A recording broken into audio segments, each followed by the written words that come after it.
Hello everyone, it is Cherie, and it's the final episode of my Halloween Horror Fest 2020, week 5. It's been really fun watching all these horror films and getting ideas for my own. Before I tell you about the first movie I watched, let me just tell you about yesterday's shoot. It was for my 3-minute horror film for my 16mm production class. And we were on the last shot, and it's a shot where the tide comes in. And my character, Karen, is tied to a surfboard. So the tide comes in, and you know that she is going to eventually be overcome by it and drown and become a piece of trash in the ocean, just like she has been trashing the ocean her whole life. Yes, it's a morality tale. So anyway, we were waiting for the tide to come up. And it's just my feet, so I was, sitting up on the surfboard. And just these little baby waves were coming up. So they push the surfboard down closer to the water. Then we see one, and it looks like it's going to be good. It is so powerful. It comes and it knocks. It goes over the surfboard. It moves it, knocking me into the water, but worse, knocking the camera into the water. So, that's bad. They got the SD card out. The SD card was dry, but I'm just worried about the camera. There are always perils when shooting, but we should have known better. Getting like a water housing or making sure the camera operator was stable or whatever. Anyway, so that happened. The first movie I saw this week was called Tusk. And you know why I'm laughing if you've seen it. It's a comedy horror written and directed and I believe edited by Kevin Smith. And it follows Justin Long as a podcaster who goes to interview someone who does something to him. Look, this was bizarre. This was a weird movie. Would I recommend it? If you like that kind of stuff, yeah, definitely. But I did not like all of the main characters. They were all bad people. And that's one of the things I talk about. I like to have a sympathetic protagonist. So I wouldn't put this on my list of favorite horrors, but it was quite a trip. There was one character who wasn't a horrible person, and it was this French-Canadian investigator, homicide detective, I believe. And he was really good and really funny. And then when I was researching it afterwards, I looked at the credits. It was Johnny Depp. And he had like a prosthetic nose on. Like, I had no clue it was him. So, good actor. But yeah, Tusk. This morning's movie was a movie I saw a long time ago when it came out. But I was reminded of it by a fellow YouTuber and NaNoWriMo writer, Alice, from Alice's Busy Bag. And she had recommended it as one of her favorite scary movies, so I rewatched it. It's called 1408, and it is based on a short story written by Stephen King. It concerns a writer who writes about haunted places, but he kind of really doesn't believe in the poltergeist experience because he's never had one. But still, he goes on and he investigates all these places. So he gets this postcard saying, "Don't go into room 1408." And the postcard is the Dolphin Hotel in New York. So of course he goes. There he meets the manager, Samuel L. Jackson, The main character is played by John Cusack. But the manager of the hotel, Samuel L. Jackson, warns him against the room. He does everything to try to get him not to take the room. But of course, he takes the room. And the second act is full of great scares. Once he gets into that room, yeah, it's wonderful. It does have a false ending, and I felt like Act 3 kind of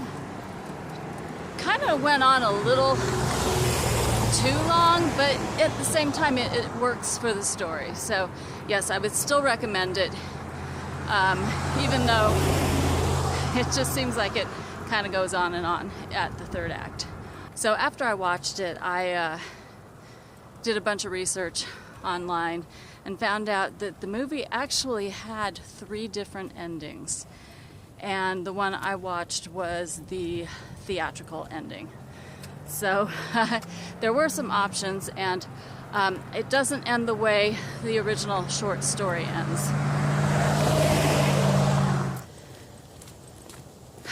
So I watched this movie that was on a recommendation list. It's called Brain Dead. And it was horrible. It was about like 3 separate groups of people, some escaped prisoners, sorority sisters, and born-again Christians who get stuck in this fishing lodge and have to fight these zombies. So it was a horror comedy. But it was so bad. It was so bad. It was exploitative, just bad acting, bad script. It was horrible. And after I finished watching it, I'm like, you know what? I'm going to have to watch Shaun of the Dead as a palate cleanser, because that was so bad. So after I watched it, I went online just to research, why was this recommended? Well, it turns out there have been a few movies made with the title Brain Dead. And I got the wrong one. The one I was supposed to have watched was directed by Peter Jackson, the director of The Lord of the Rings. And it was one of his earlier films, a horror comedy. So I did find it on YouTube. I put it in my queue. Not sure when I'll watch it. This is my last week of doing all the horror movies before I start writing my own, and I really wanted to focus more on the haunted house kind of ones, because I'm not writing a zombie horror. I'm writing a supernatural horror. So anyway, we'll see. But yeah, don't see the Brain Dead from 2007.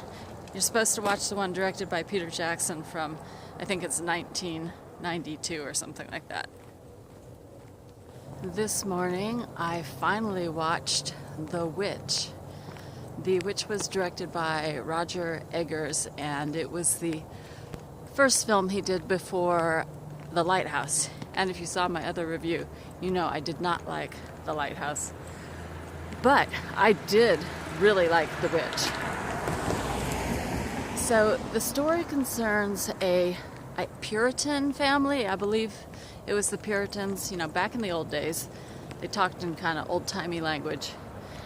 So this Puritan family gets banished from the plantation. So they have to go set up their own farm, and they find this nice spot right next to some forest area.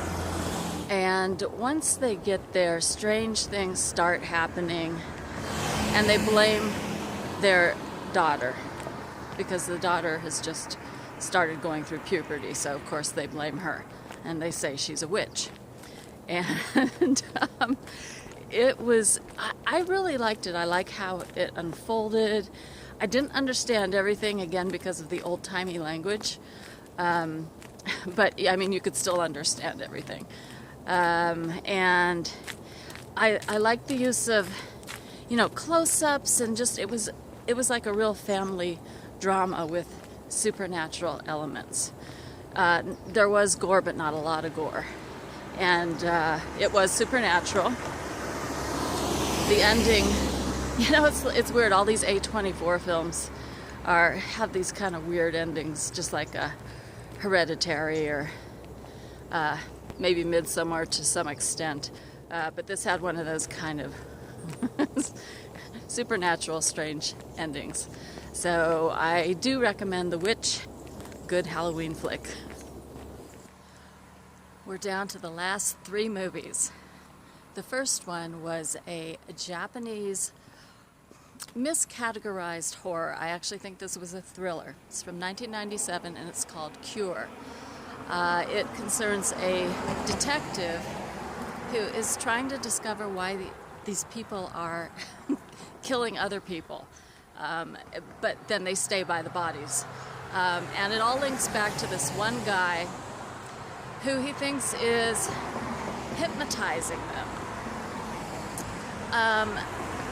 I thought it was a decent movie, but it was not what I was looking for in terms of horror. So if you like Japanese films, yeah, I'd recommend it, but not necessarily for, you know, scary horror type stuff. And then I had the absolute pleasure of rewatching The Changeling.